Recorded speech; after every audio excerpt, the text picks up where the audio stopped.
इमरान खान की सेहत का मामला सब जानना चाहते हैं कि वो कैसे हैं, क्योंकि नई मेडिकल रिपोर्ट आ चुकी है। उसमें क्या लिखा गया है, क्या उसके ऊपर यकीन करें, कौन से डॉक्टर की बात माने। जो इमरान खान के ज़ाती मौलिज हैं वो कह रहे हैं कि हमारे सामने रिपोर्ट्स तो रख दी गई हैं जिनको पढ़ के ये लग रहा है कि वो तबीयत उनकी बेहतर है या हालात बेहतरी की तरफ गए हैं। लेकिन चूँकि मैं ख़ुद मौजूद नहीं हूँ वहाँ पे, डॉक्टर्स ये कहते हैं कि चूँकि ख़ुद वो मौजूद नहीं थे इस पूरे प्रोसेस के दौरान, तो वो ये नहीं कंफर्म कर सकते, ना ही इसको डिनाई कर सकते हैं। इस सारी सूरत हाल में दिल की तसल्ली के लिए या वैसे ओवरऑल भी पार्टी के रहनुमा वो ब्रीफिंग के कुछ पॉइंट्स जो हैं वो अपने कारकुनान को या अपने लोगों को बता रहे हैं कि डॉक्टर्स की ब्रीफिंग के दौरान इस हद तक तसल्ली दी गई कि इमरान खान साहब थोड़ा बेहतर महसूस कर रहे हैं। किन लफ्ज़ों में बताया गया है, ज़रा सलमान अकरम राजा की गुफ्तगू सुनिए, फिर बात आगे बढ़ाते हैं। उनका नाम हमने ही दिया था पूछकर डॉक्टर आसिम यूसुफ से, और डॉक्टर आरिफ ने वो खासी हौसला अफजा हैं।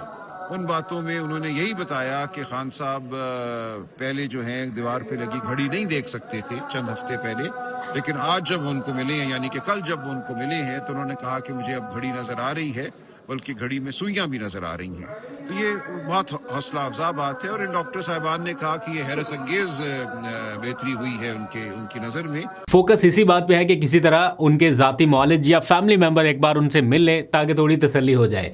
अब कल मुलाकातों का दिन है, एक फहरिस्त दोबारा से भेज दी गई है और आ चुके मैं पार्लियामेंट में मौजूद भी रहा, आपको वक्तन फ़वक्तन इन्फॉर्म भी करता रहा कि कौन कहाँ पर जा रहा है, किससे मिल रहा है, किससे राब्ते हो रहे हैं, ये सारी चीज़ें।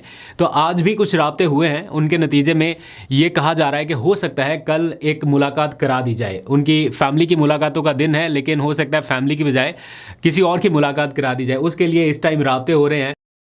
बैरिस्टर गौहर जो है वो इसमें अहम किरदार अदा कर रहे हैं। अभी मैं देख रहा था किसी ने ट्वीट में लिखा हुआ था कि बैरिस्टर गौहर भी अपने आप में एक छोटे मोटे मोहसिन नकवी हैं।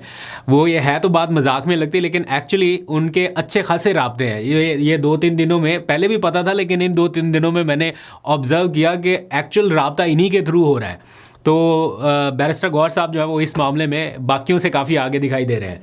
खैर, इस सारे मामले में आज पीटीआई की क़यादत का एक अहम इजलास हुआ। थोड़ा सा मैं बस आपको बैकग्राउंड बता दूं पार्लियामेंट हाउस में होने वाले इस इजलास का, फिर आते हैं ज़रा खैबर पख्तूनख्वा हाउस, वहाँ पर अभी भी इस टाइम क्या हो रहा है वो सारी डिटेल आपको बतानी है।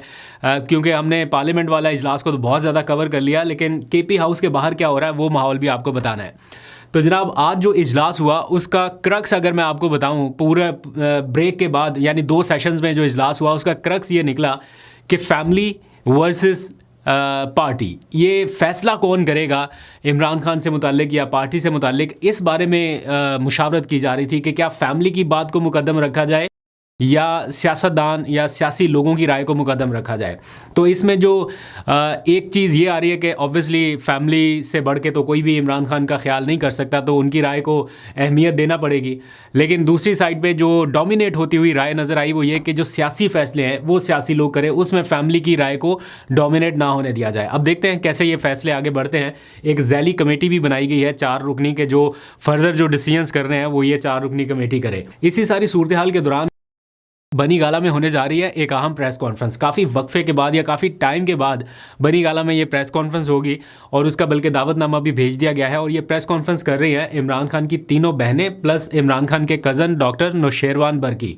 अब डॉक्टर नौशेरवान बरकी का मैंने आपको कल के व्लॉग में बताया था, ये वही शख्सियत हैं जिनके बारे में बताया गया था अथॉरिटीज़ को कि चलें और ना सही बहनों की मौजूदगी में ना सही, लेकिन कम अज़ कम डॉक्टर नौशेरवान बरकी की मौजूदगी में उनका मेडिकल चेकअप करा लिया जाए। ये फैमिली मेम्बर भी हैं, डॉक्टर भी हैं, तो चलें एक बीच का रास्ता जो है वो निकल आएगा। आज भी अलीमा खान ने ये दरमियानी रास्ता निकालने की कोशिश की है। उन्होंने कहा है कि हमने इससे पहले डॉक्टर उज़्मा खान का नाम दिया था, तो हम उज़्मा खान का नाम उन्होंने एक तरह से वापस ले लिया। उन्होंने कहा चले उज़्मा खान के बारे में बताया गया कि बहनों को तो मुलाकात की इजाज़त नहीं मिल सकती, तो doctor Nausherwan Barki plus doctor Asim Younus, इन 2 को एक्सेस दी जाए उनका मेडिकल चेकअप करने के लिए या उनको एग्जामिन करने के हवाले से, जो भी हो प्रोसेस, उसमें ये 2 लोग मौजूद रहें। अब इस हवाले से कल वो डॉक्टर नौशेरवान बरकी के हमरा ही ये प्रेस कॉन्फ्रेंस करने जा रहे हैं बनी गाला, तो आपको वहाँ से भी अपडेट करेंगे। अब आ जाइए ऑल द वे केपी के हाउस। केपी के हाउस में क्या हो रहा है, काफ़ी इंटरेस्टिंग डेवलपमेंट्स हुई। आज दिन के वक्त पता चला कि एहतजाज ख़त्म कर दिया गया है, वहाँ पर कुछ भी नहीं है, चटाइयाँ दरियाँ सब कुछ उठा लिया, पुलिस वालों ने अपने रास्ते खाली कर दिए, खारदार तारे उठा ली और रोड हो गया बिल्कुल क्लियर। उसके कुछ देर बाद सुहेल अफरीदी साहब को थोड़ा गुस्सा आया, उन्होंने बरहमी का भी एक तरह से इजहार किया, या नाराज़गी, गुस्सा या बरहमी को छोड़िए, नागवारी का इजहार किया कि ये नहीं होना चाहिए था, धरना कंटिन्यू करना चाहिए था। और फिर दोबारा से वहाँ पे चटाइयाँ वगैरह लगना शुरू हो गई और धरना कंटिन्यू हो गया। फिर पुलिस भी वहाँ पे पहुँच गई और फिर हमने देखा कि पुलिस एहलकार जो थे वो रास्ता क्लियर कराने की कोशिश कर रहे थे, वो दरियाँ शरियाँ उठा रहे थे।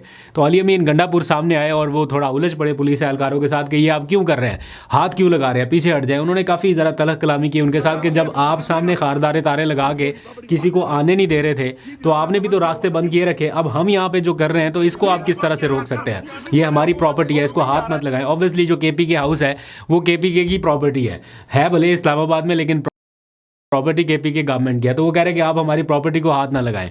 तो इस तरह काफ़ी उलझते रहे वहाँ पर और फिर पुलिस एहलकारों ने भी ताउन किया, वो थोड़ा पीछे चले गए और ये धरना शुरू हो गया और कंटिन्यू रहा, अभी तक कंटिन्यू है।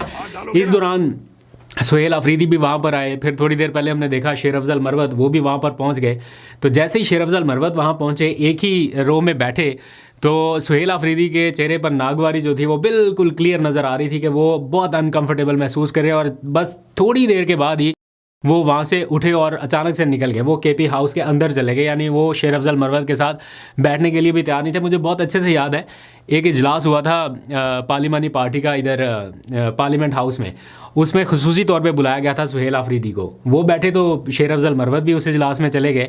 तो उस दिन भी सुहेल अफरीदी ने इस बात का बहुत बुरा मनाया था कि वो क्यों आए उस इजलास में और मेरे बराबर आके, मेरे साथ बराबर नहीं मतलब कि उसी जगह पे वो क्यों आके बैठे जबकि वो पार्टी से निकाले जा चुके हैं। तो वो उनके साथ बिल्कुल शेयर ही नहीं करना चाहते कोई प्रेजेंस, तो उठ के चले गए। खैर, इस सारी सूरत हाल के दौरान अली अमीन गंडापुर का एक इंटरव्यू हुआ समा न्यूज़ के ऊपर और मोहम्मद मालिक के साथ उन्होंने इंटरव्यू दिया और उस इंटरव्यू में उन्होंने कुछ बातें कहीं जो इस टाइम एक तो वायरल बहुत है, हो सकता है ये बातें फैक्ट हों लेकिन लोग इसको पसंद नहीं कर रहे। उनके कारकुनान जो है वो ऐसी बातें अभी सुनना भी नहीं चाहते, आई डोंट नो क्यों, बट ये फैक्ट है। उन्होंने कहा कि इमरान खान की रिहाई के लिए जितनी कोशिश मोहसिन नकवी ने की है इतनी कोशिश हम में से किसी ने भी नहीं की, इंक्लूडिंग हिमसेल्फ। वो बता रहे हैं कि किसी ने भी नहीं की। तो जो कारकुनान इस टाइम सड़कों के ऊपर बैठे हुए हैं, जो रोड्स बंद करके बैठे हुए हैं या जैसे तैसे भी है, सर्दी गर्मी सब बर्दाश्त कर रहे हैं, वो ये बात सुनने के लिए भी तैयार नहीं है। तो इस टाइम उनका बयान तो काफ़ी वायरल है, लेकिन साथ साथ लोग इसके ऊपर तरह तरह के तबसरे भी कर रहे हैं कि शायद this was not the right time कि ये वाला बयान दिया जाता। ऑल दो कि वो चीफ एग्जीक्यूटिव रहे सूबे के, उनके मोहसिन नकवी के साथ कोऑर्डिनेशन रही और हो सकता है किसी मौके पर उन्होंने वाकई एफर्ट किया हो कि चले चीज़ को सॉर्ट आउट करने के लिए उन्होंने कंट्रीब्यूट किया हो, लेकिन इस टाइम जो है वो ये बयान देना चाहिए था या नहीं। खैर, आप लोग इसमें अपनी राय दे सकते हैं। अब एहतजाज तो जारी है। इस सारे मामले में सुहेल अफरीदी ने अवाम से की है माजरत और खैबर पख्तूनख्वा की अवाम से ख़ास तौर पे, क्योंकि रास्ते बंद होने की वजह से, सड़कों की बंदिश की वजह से जो एहतजाज चल रहा है, ऑल्दो कि वो कहते हैं कि हमने कोई ऑफिशियल कॉल नहीं दी, लोग अपने तौर पर कर रहे हैं, लेकिन सूबाई हुकूमत उनको हटाने की भी कोई अटैम्प्ट नहीं कर रही, क्योंकि जारी बात है वो इस टाइम करेगी भी नहीं। वो डेरा इस्माइल खान में एक अटैम्प्ट हुई थी तो वो DPO साहब फारिग कर दिए गए, मुअत्तल कर दिए गए।